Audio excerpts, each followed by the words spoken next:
Hey everyone, welcome back to Karenology. This story will have you shaking your head in disbelief. I always thought my little corner of Willow Creek was safe from the chaos that plagued other neighborhoods. A single-family home on a quiet street with a yard where I could finally build the vegetable garden I had always dreamed of. That dream, however, started unraveling the day I received a letter from the Willow Creek Homeowners Association.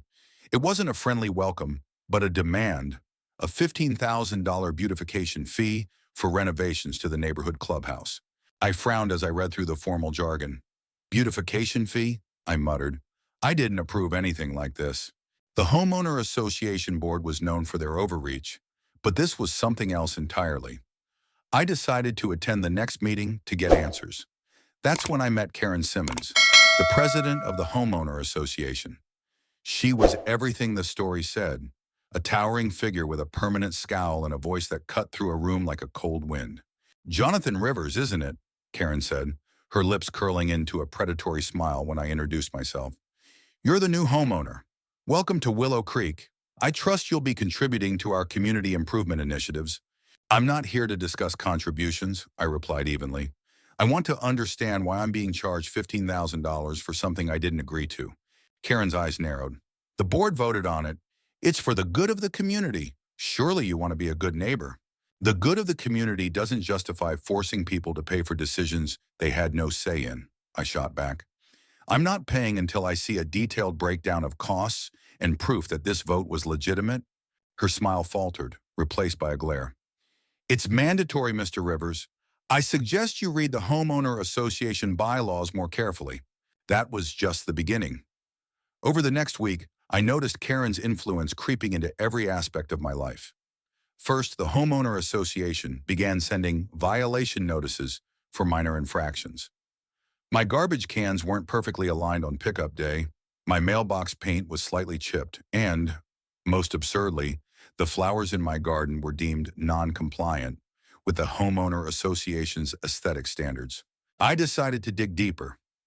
Late one night, I combed through public records and discovered that the so-called beautification project was far more sinister than Karen let on. The Homeowner Association had partnered with a construction company, Goldfinch Developments, to convert part of my backyard into a parking lot for a new clubhouse expansion, all without my consent. The next morning, I confronted Karen at her office. "You're planning to use my land for your parking lot without even asking?" Karen leaned back in her chair, feigning innocence. "The Homeowner Association has easement rights over certain properties, Mr. Rivers. It's all perfectly legal." "Legal or not, this is my property," I snapped. "You can't just pave over my backyard."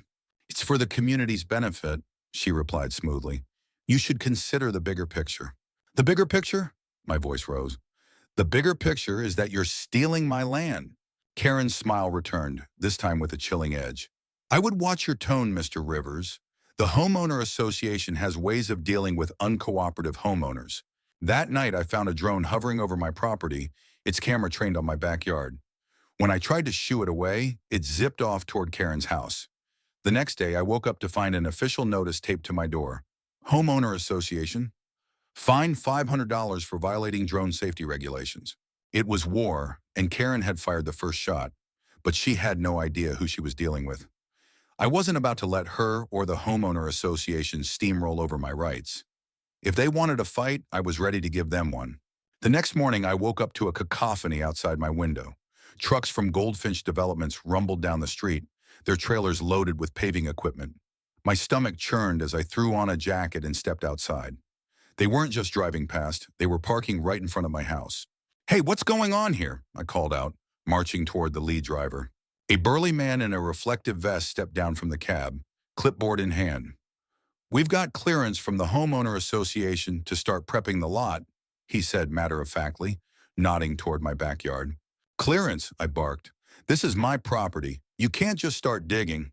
He flipped through his clipboard and handed me a sheet of paper. It was a copy of an easement agreement, one I had never signed. My name was scrawled at the bottom in a signature that was laughably fake. I clenched my fists. "This is forged!" The man shrugged. "Take it up with your Homeowner Association, buddy. We're just here to do the job." Fuming, I stormed back into my house and called the Homeowner Association office. Of course, Karen wasn't available. "She's in a meeting," her secretary chirped. "I can take a message?" "Tell her to call me back immediately," I snapped. "This is an emergency." Hours passed without a response. Meanwhile, the trucks idled outside, their operators laughing and chatting as if they owned the place. I decided to call the police. When the officers arrived, I explained the situation, showing them the forged document. "Unfortunately, this is a civil matter," one of them said apologetically. "You'll need to take it to court." "So they can just sit here and harass me?" I asked incredulously. The officer hesitated. "We'll ask them to leave for now, but if they have legitimate homeowner association backing, they might be allowed to proceed." It was a small victory, but as the trucks pulled away, I knew it wouldn't last. Karen wouldn't stop until she got what she wanted. I needed allies, people who had suffered under her tyranny and were willing to fight back. That evening, I knocked on the door of my neighbor, Linda Markham. Linda had lived in Willow Creek for over a decade and was known for her no-nonsense attitude.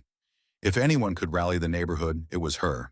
"Karen Simmons?" Linda said, her face hardening when I explained the situation. "She's been a nightmare since she became president. Half the board quit because of her." "We need to stand up to her," I said. "She's forging documents and overstepping her authority. If we don't push back, she'll just keep getting worse." Linda nodded slowly. "I'll make some calls. There are plenty of people here who've had it with her." By the end of the week, a small group had gathered in my living room.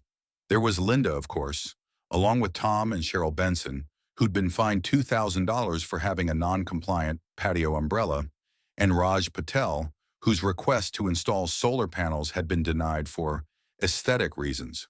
"She's running the homeowner association like a dictatorship," Raj said.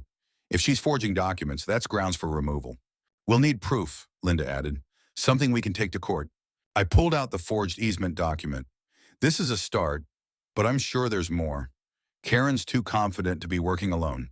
Over the next few days, we dug into homeowner association records, questioning neighbors and searching for discrepancies. What we found was worse than we imagined. Karen had not only forged documents, but also embezzled homeowner association funds and blackmailed board members into compliance.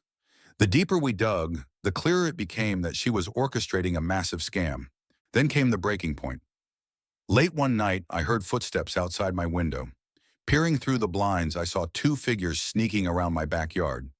One of them held a canister of spray paint. Before I could react, my fence was covered in bold red letters, "Community Property." I burst out the door, flashlight in hand. "Hey, get out of here!" The vandals took off, but not before I caught a glimpse of one of their faces. It was one of Karen's cronies, a board member named Mark Elwood. The next morning, another fine was taped to my door. $1,000 for unauthorized alterations to homeowner association maintained property. It was clear that Karen and her allies were escalating. But this time, I had the upper hand. Mark's face was on my security camera footage, and I wasn't about to let it slide. The fight wasn't over. It was just getting started. After the vandalism incident, I knew Karen's network of enforcers would only become more brazen. With security footage showing Mark Elwood defacing my fence, I had evidence to strike back. But it wasn't enough to end Karen's reign of terror. I needed more. A smoking gun that would expose the full extent of her corruption. The first break came unexpectedly. Early one morning, Linda called, her voice urgent. "Jonathan, you need to come to my house, now." I rushed over to find Linda waiting with a man in his mid-30s. He looked nervous, constantly glancing over his shoulder. "This is Eric," Linda explained. "He's a former board member. He's ready to talk." Eric nodded, his face pale. "I didn't know who else to go to," he said. "Karen, she's gone too far. I can't stay silent anymore." "What do you mean?" I asked. "She's been manipulating the homeowner association for years," Eric said, wringing his hands. "Forging documents, pocketing funds, blackmailing anyone who opposes her. She's even got a few city officials in her pocket." My jaw tightened. "Do you have proof?" Eric nodded and pulled a flash drive from his pocket. "This has everything. Financial records, emails, meeting transcripts. I copied it all before I left the board." As I plugged the drive into Linda's laptop, the magnitude of Karen's schemes became clear.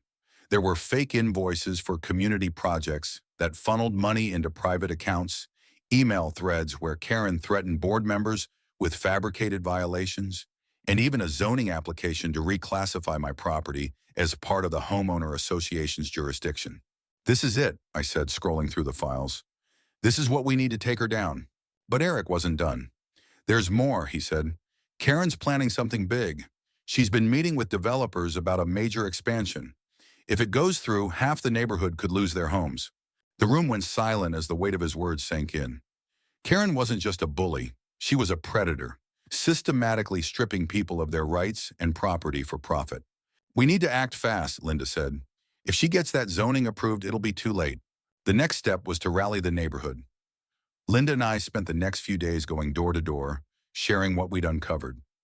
Some residents were hesitant, afraid of retaliation, but others were eager to fight back.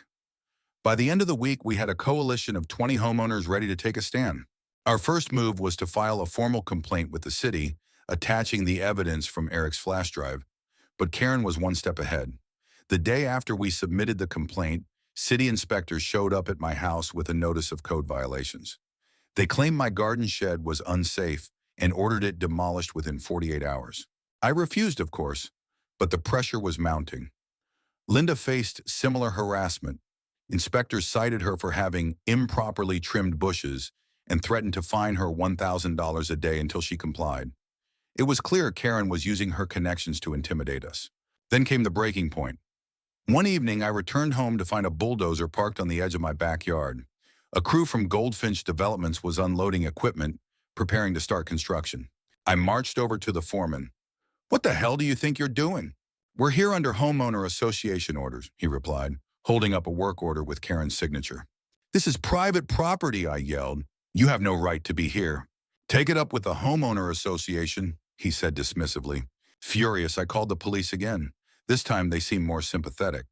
"If you have evidence of forgery, you should file a restraining order," one officer suggested. "That would stop them from entering your property until the matter's resolved." That night, as I prepared the paperwork, my phone buzzed with a message from an unknown number. It was a photo of my house taken from the street. Below it was a chilling caption, "Back off or else." I stared at the screen, my hands trembling. Karen's tactics had gone from legal harassment to outright threats. But instead of scaring me off, it only strengthened my resolve. She had crossed a line, and now it was personal. The anonymous threat confirmed what I already suspected. Karen was willing to go to any lengths to maintain control. But intimidation wasn't going to stop me. If anything, it hardened my resolve. I wasn't just fighting for my backyard anymore. I was fighting for everyone Karen had exploited. The next morning, I met with Linda and the rest of our group at her house. We reviewed the evidence on Eric's flash drive again, focusing on Karen's connections to Goldfinch Developments and the city officials. Raj Patel had a friend in the legal field who agreed to help us file a restraining order against Goldfinch. It was a small step, but it would buy us time. "We need to hit her where it hurts," Linda said, pacing the room.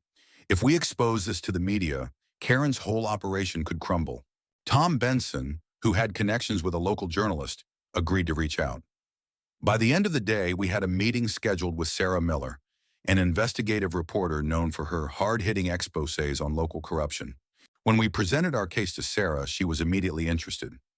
"This could be huge," she said, flipping through the files. "But I'll need to verify everything before I publish. If this checks out, it could make the front page." While Sarah began her investigation, Karen escalated her attacks.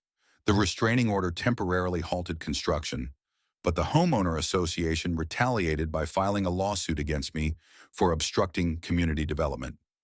The claim was absurd, but it forced me to divert time and resources to legal defense.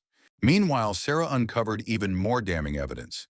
Karen had been funneling homeowner association funds into offshore accounts and receiving kickbacks from Goldfinch Developments for every project approved under her tenure. She also discovered that Karen had blackmailed city inspectors to issue bogus fines and violations against homeowners who opposed her. With Sarah's help, we organized a town hall meeting to present our findings to the community. The turnout was larger than we expected. Dozens of homeowners, many of whom had suffered under Karen's rule, packed into the community center. As I stood at the podium, I felt a surge of determination. "For too long, we've let Karen Simmons and the Homeowner Association abuse their power," I began. "But tonight, we take a stand. We have proof of her corruption, her lies, and her intimidation tactics. Together, we can hold her accountable." The room erupted in applause as Sarah took the stage to present her findings. With each slide, she showed, Bank statements, emails, legal documents. The crowd grew angrier. By the end of her presentation, the atmosphere was electric. "We demand Karen's resignation," someone shouted. "She needs to go to jail," another voice added. The next day, we filed a formal complaint with the state attorney general's office, backed by the evidence Sarah had verified. The media picked up the story, and within hours, it was all over the local news.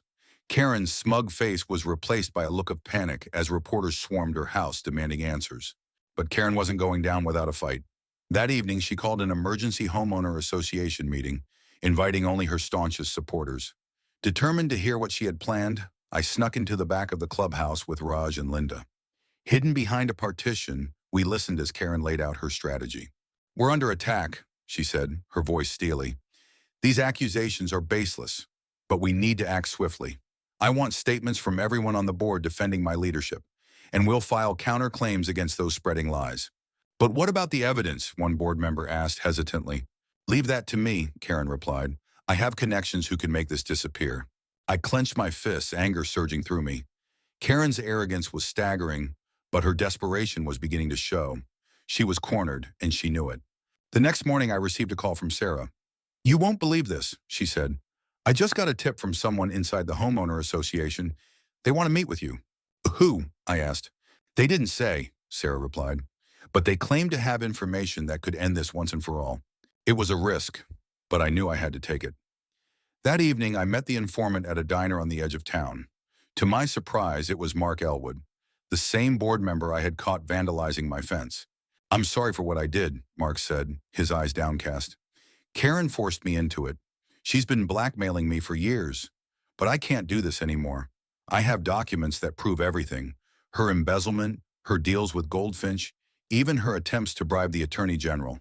He handed me a thick envelope. "This is everything you need to take her down."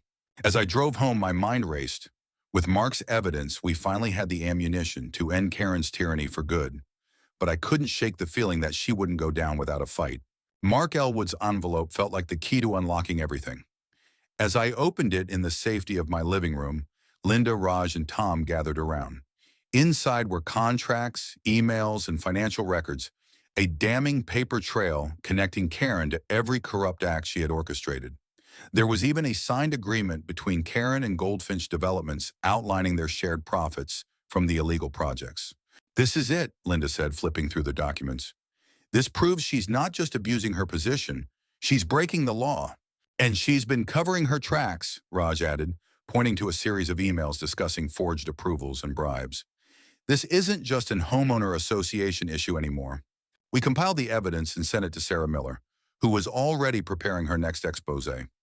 Meanwhile, we reached out to the Attorney General's office again, attaching the new documents to our complaint. This time, the response was immediate. A state investigation into Karen Simmons and the Homeowner Association was officially underway. But Karen wasn't about to go down quietly. The next morning, I awoke to find my front yard littered with garbage. Bags of rotting food, broken furniture, and even a toilet. A note was taped to my door. "Enjoy your mess, traitor." "This has Karen written all over it," Linda said when she came by to help clean up. "She's trying to scare you off." "It's not going to work," I said, though my hands trembled as I stuffed trash into a bag. "She can't intimidate us anymore." The harassment escalated. Homeowner association notices began arriving daily, each one more absurd than the last. One fined me for having excessively green grass, while another demanded I repaint my front door a community-approved shade of beige. Even Linda wasn't spared. She received a citation for parking her car in her own driveway, labeled an unauthorized vehicle zone. Karen's desperation was obvious, but it was also dangerous. We doubled down on our security measures, installing cameras and motion lights. Meanwhile, Sarah's investigation gained momentum. Her latest article exposed Karen's offshore accounts and revealed her history of bribery and fraud. The community's support for Karen evaporated overnight. That's when Karen made her boldest move yet. One evening, while we were reviewing documents, Linda received a frantic call from her neighbor. "They're tearing up your driveway," the neighbor shouted. "Goldfinch is out there with bulldozers." We rushed to Linda's house to find chaos. A Goldfinch crew was ripping apart her driveway, claiming they had an order from the Homeowner Association to install community pathways. Linda screamed at them to stop, but the foreman simply waved a document in her face. It was another forgery, signed by Karen. The police arrived shortly after, but the damage was done. Linda's driveway was destroyed, and the crew fled before any action could be taken. The officers documented the incident and promised to investigate, but it was clear that Karen had no intention of backing down. The attack on Linda's property galvanized the neighborhood. Dozens of residents joined our cause, signing a petition to have Karen removed as homeowner association president.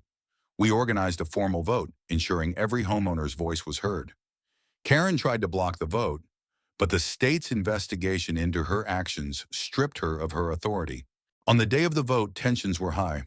Karen showed up flanked by her remaining allies, her face a mask of defiance. "This is a witch hunt," she declared. "You're all being misled by lies and slander." But her words fell on deaf ears. When the votes were tallied, the result was clear. Karen Simmons was removed from her position, and the board was dissolved, pending a full audit. As Karen stormed out of the meeting, she locked eyes with me. "This isn't over," she hissed. "You'll regret this." For a moment, I felt a chill, but it quickly passed. Karen's power was broken, and her threats carried no weight. Or so I thought. That night, as I was preparing to go to bed, I noticed a flicker of light outside my window. Peering through the blinds, I saw flames licking the edge of my backyard. Someone had set my fence on fire. I grabbed the fire extinguisher and ran outside, frantically spraying the flames before they could spread. As the fire died down, I noticed something glinting in the grass. It was a gas canister, its label peeled away. The message was clear: Karen was still out there, and she wasn't done fighting. The arson attack on my fence left me rattled but more determined than ever. Karen had crossed the line, and this time she wasn't going to get away with it. The police took my report seriously, especially given the ongoing state investigation into her activities. Still, I couldn't shake the feeling that Karen was planning something even more destructive. Linda, Raj, and I gathered the next morning to discuss our next steps. "We need to get ahead of her," Linda said, sipping her coffee. "If she's willing to commit arson, who knows what's next?" "Agreed," I said. "We need to turn her desperation against her." That's when an idea struck me. "What if we set a trap?" Raj raised an eyebrow. "What kind of trap?" "We bait her into making a move that will expose her," I explained. "If we can catch her in the act, it'll be the final nail in her coffin." Linda leaned forward. "I like it. But how do we make sure she takes the bait?" We decided to stage a fake victory celebration at my house, complete with banners declaring Karen's defeat and a mock news report suggesting that the state investigation was about to indict her. The goal was to provoke Karen into taking drastic action, something we could capture on camera. Over the next few days, we set the plan in motion. Linda contacted Sarah Miller, who agreed to help create a convincing mock news segment. Raj set up hidden cameras around my property, ensuring we had every angle covered. Meanwhile, I spread word of the celebration through the neighborhood, knowing it would eventually reach Karen's ears. The evening of the event, the air was thick with anticipation. Dozens of neighbors showed up, eager to stand in solidarity against Karen's reign of terror. We made speeches, applauding the community's efforts to expose corruption and restore fairness. But beneath the smiles and applause, we were all waiting for Karen to make her move. And she didn't disappoint. Around 10 p.m., just as the crowd was starting to thin, the sound of tires screeching broke through the chatter. A black SUV barreled down the street and skidded to a stop in front of my house. The driver's door flew open, and Karen stepped out, her face twisted with rage. "You think you can humiliate me?" she screamed, marching toward the crowd. "You're all going to pay for this." Her hands were clenched around a crowbar, and for a moment I wondered if she'd completely lost her mind. She stormed onto my lawn and began tearing down the banners, shouting obscenities as she ripped them apart. "Call the police," Linda whispered, pulling out her phone. But Karen wasn't done. She turned her attention to the cameras Raj had set up, smashing them one by one. "You think you can spy on me?" she shouted. "I'll show you who's in charge." Little did she know, the most important camera was hidden inside a decorative rock near the driveway. It captured everything: her destruction, her threats, and the moment she turned toward the crowd and shouted, "I'll burn this whole neighborhood down before I let you take me down." By the time the police arrived, Karen was in handcuffs.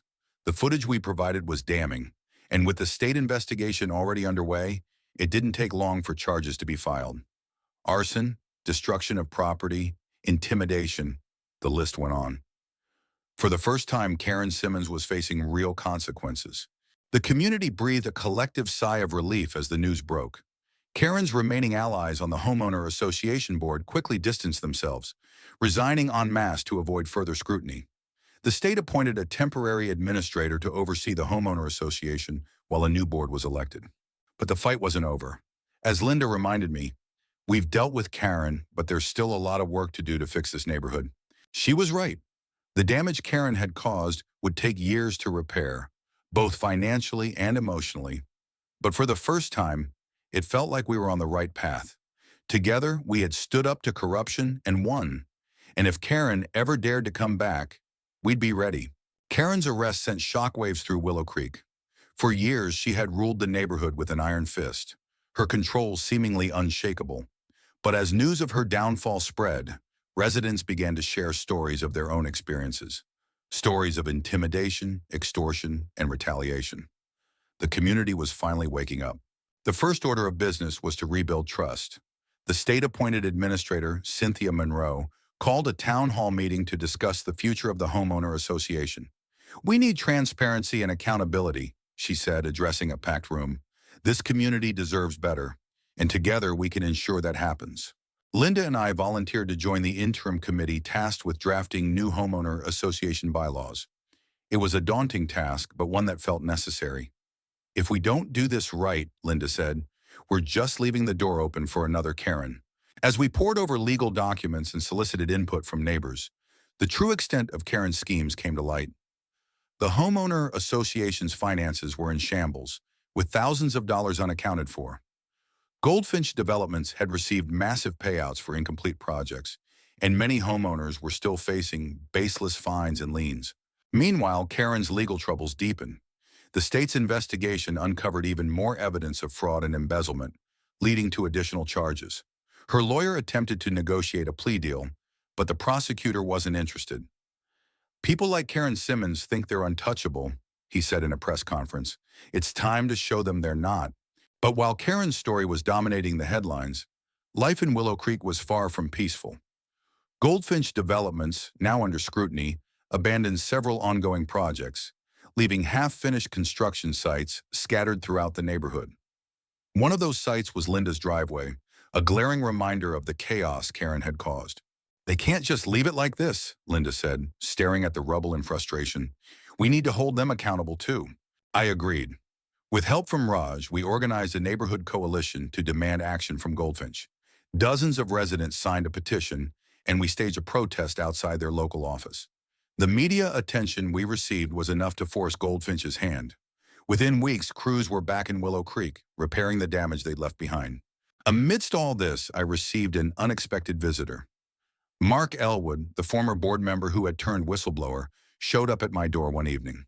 "I owe you an apology," he said, his voice heavy with regret. "I should have spoken up sooner." "You're here now," I replied, gesturing for him to come inside. "That's what matters."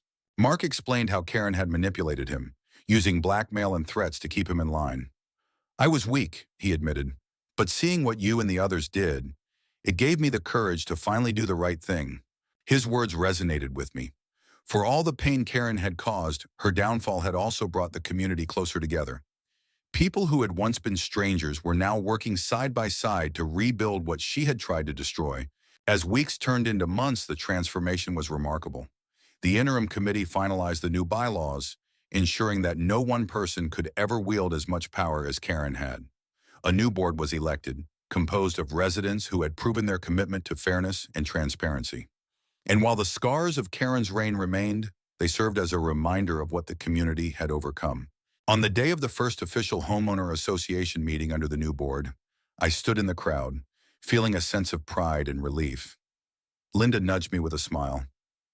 "Looks like we did it," she said. "We did," I replied. "But we'll need to stay vigilant. Karen might be gone, but there will always be people like her."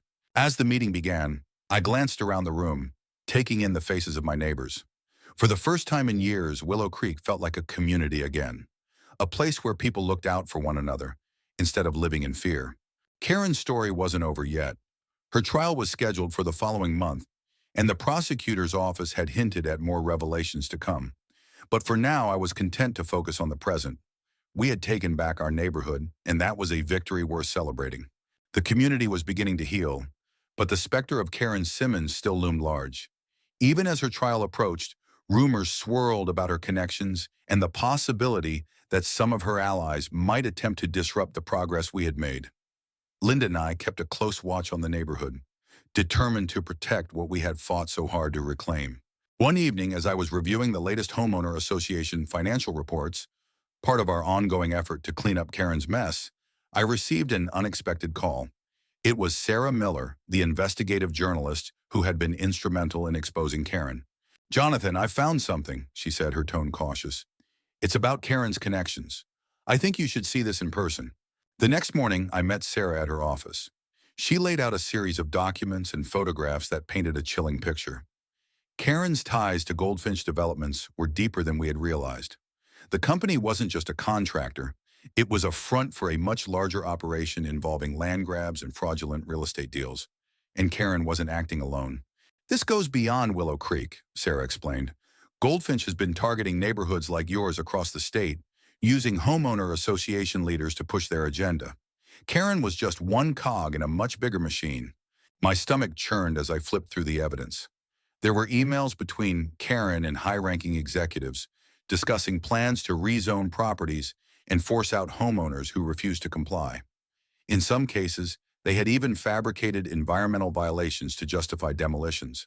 "Why hasn't this been stopped?" I asked. "Because it's well hidden," Sarah replied. "But with Karen out of the picture, they might be vulnerable." It was a daunting realization.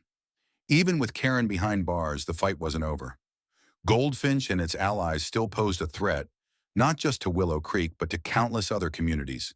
When I shared the news with Linda and Raj, their reactions mirrored my own. "We can't let them get away with this," Linda said, her jaw set with determination. "But how do we take on something this big?" "We start by gathering more evidence," Raj suggested. "If we can prove a pattern of abuse, we might be able to bring them down." Over the next few weeks, we worked tirelessly to piece together the puzzle. Sarah provided us with leads on other neighborhoods affected by Goldfinch, and we reached out to homeowners who had similar stories of harassment and exploitation. The network of victims was larger than we had imagined, and their accounts added weight to our case. Meanwhile, Karen's trial began. The courtroom was packed with reporters and spectators, all eager to see the woman who had become a symbol of homeowner association corruption face justice. As the prosecution laid out its case, detailing Karen's fraud, embezzlement, and intimidation tactics, it was clear she had no defense. Even her former allies testified against her, hoping to save themselves from harsher penalties. But Karen's lawyers attempted one last-ditch effort to sow doubt. They claimed that Karen was a scapegoat, a pawn in a larger conspiracy orchestrated by Goldfinch Developments. While the claim was true to some extent, it was also an attempt to deflect blame. The judge wasn't convinced. By the end of the trial, Karen was convicted on multiple counts and sentenced to 15 years in prison. The courtroom erupted in applause. But for those of us who had seen the bigger picture, the victory felt incomplete. "Goldfinch is still out there," I said to Linda as we left the courthouse. "And they're not going to stop just because Karen's gone." "Then we keep fighting," she replied, "for Willow Creek and for every neighborhood they've hurt." Our resolve was tested sooner than we expected. A week after Karen's sentencing, a representative from Goldfinch Developments showed up at the Homeowner Association office, demanding a meeting with the new board. Their tone was polite, but their intentions were clear. They wanted to resume their projects in Willow Creek. "You're not welcome here," I told them. "Your contracts with Karen were based on fraud, and we won't honor them." The representative's smile faltered. "You're making a mistake," they said. "Goldfinch doesn't take kindly to being shut out." "That sounds like a threat," Linda shot back. "And we don't take kindly to those." The meeting ended in a stalemate, but it was clear Goldfinch wasn't backing down.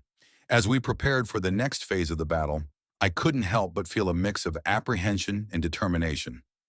Karen Simmons might have been the face of our struggle, but the fight against corruption was far from over. Goldfinch Developments wasn't going to take no for an answer. Within days of their failed meeting with the new Homeowner Association Board, subtle signs of their retaliation began to appear. Construction equipment was parked conspicuously near the entrances to Willow Creek, and surveyors were seen wandering the neighborhood, jotting down notes and marking curbs with spray paint. "They're testing us," Linda said as we watched a crew measuring the street outside her house. Trying to see how far they can push before we push back? Well, they're about to find out, I replied, snapping a photo of the workers in their truck. Let's document everything. If they're planning something, we'll be ready. Our first move was to alert the community. Raj designed flyers warning homeowners to report any suspicious activity, and we held an emergency town hall to discuss the situation. The turnout was overwhelming, with residents packing the community center to share their concerns and ideas. We can't let them intimidate us, one neighbor said, her voice trembling with both fear and determination. If we stand together, they can't divide us. That unity was put to the test when Goldfinch filed a lawsuit against the Homeowner Association, claiming breach of contract and damages exceeding $2 million. The lawsuit alleged that Karen Simmons had entered into legally binding agreements on behalf of the Homeowner Association, and despite her fraudulent actions, the contracts were still enforceable. This is a classic intimidation tactic, Raj said during a late-night strategy session. They're hoping we'll cave under the pressure. Then we fight back, Linda declared. If they want a legal battle, we'll give them one. With the help of Sarah Miller, we connected with a legal team experienced in corporate litigation. They assured us that we had a strong case, especially given Karen's criminal convictions and the evidence of Goldfinch's complicity in her schemes. Still, the prospect of a lengthy and expensive court battle loomed over us. Meanwhile, Sarah continued her investigation into Goldfinch's operations. Her persistence paid off when she uncovered a whistleblower, a former employee of the company who was willing to talk. The whistleblower, who we'll call Alex, provided a trove of internal documents and emails revealing Goldfinch's unethical practices. This goes all the way to the top, Alex said during a confidential meeting. They've been using homeowner associations like yours as a front for land grabs and money laundering. Karen Simmons wasn't their first puppet, and she won't be their last. The information Alex provided was damning. It showed a pattern of fraudulent contracts, forged signatures, and even payments to local officials to secure favorable zoning changes. Armed with this new evidence, our legal team filed a countersuit against Goldfinch, accusing them of fraud, extortion, and racketeering. The stakes were higher than ever, and Goldfinch knew it. Their tactics escalated, with anonymous threats sent to board members and suspicious inspections by city officials suddenly targeting homes in Willow Creek. One evening, Linda's car was vandalized, its windows smashed, and a note left on the dashboard. "Back off, or else." "They're desperate," Linda said as we surveyed the damage. "That means we're getting to them." But the intimidation tactics only strengthened our resolve. The community rallied around Linda, raising funds for her repairs and increasing security measures throughout the neighborhood. Surveillance cameras were installed at key points, and volunteers took turns patrolling the streets at night. The turning point came when Sarah's expose on Goldfinch went public. The headline read, "Land Grab Empire: How Goldfinch Developments Exploited Homeowner Associations Across the State." The article detailed their schemes, featuring testimony from victims and documents from Alex's cache. The story gained national attention, sparking outrage and calls for a broader investigation into the company's practices. Faced with mounting legal troubles and public backlash, Goldfinch began to falter. Their lawsuit against the Homeowner Association was quietly dropped, and several executives resigned under pressure. The state attorney general's office announced a formal investigation into the company, promising to hold them accountable for their actions. For the first time in months, Willow Creek felt a sense of relief. The shadow of Karen Simmons and Goldfinch Developments was finally lifting. But as Linda reminded me, this isn't just about us. There are other neighborhoods out there still dealing with this nightmare. She was right. Our fight had sparked something bigger, a movement to reform homeowner associations and protect homeowners from exploitation. As we prepared for the next chapter, I couldn't help but feel a sense of pride. Together, we had stood up to corruption and won. And while the battle wasn't over, we were ready for whatever came next. The fall of Goldfinch Developments marked a turning point for Willow Creek and the countless communities they had targeted. The state attorney general's investigation resulted in multiple indictments, and the company's assets were frozen pending a full audit. For the first time in years, it felt like justice was finally catching up with those who had exploited their power. In Willow Creek, the mood was one of cautious optimism. The lawsuit against the Homeowner Association had been dropped, and the interim board, now fully elected, was working tirelessly to rebuild trust. Linda, Raj, and I remained involved, ensuring that every decision prioritized the community over profits. At the first meeting of the newly elected board, Cynthia Monroe, the state-appointed administrator, formally handed over control. "This is your neighborhood," she said, addressing the room, "and I have no doubt you'll protect it better than anyone else could." Applause filled the room as Linda took the podium. "This isn't just about fixing what was broken," she said. "It's about creating something stronger, something that no one person or company can tear apart again." The first order of business was to finalize the new bylaws. These changes included term limits for board members, increased transparency in financial decisions, and a process for homeowners to veto major projects. It was a far cry from the dictatorship Karen Simmons had run. Meanwhile, Sarah Miller's exposé continued to make waves. The national attention it garnered sparked calls for reform at both the state and federal levels. Lawmakers proposed legislation to regulate homeowner associations, aiming to prevent abuses like those perpetrated by Karen and Goldfinch. It was a long road ahead, but the momentum was undeniable. For me, life slowly returned to normal. The scars of the battle remained, both literal and metaphorical, but they were a reminder of what we had overcome. My backyard, once threatened by Karen's schemes, was finally my own again. I planted a new garden, each sprout a symbol of renewal and resilience. One afternoon, as I was tending to the vegetables, Linda stopped by. "Looks like you've got quite the green thumb," she said with a smile. "Trying to make up for lost time," I replied. "How's the new board holding up?" "Better than expected," she said. "But we're keeping a close eye on things." "No more Karens allowed?" We shared a laugh, but her words carried weight. The fight had taught us the importance of vigilance. Corruption didn't happen overnight.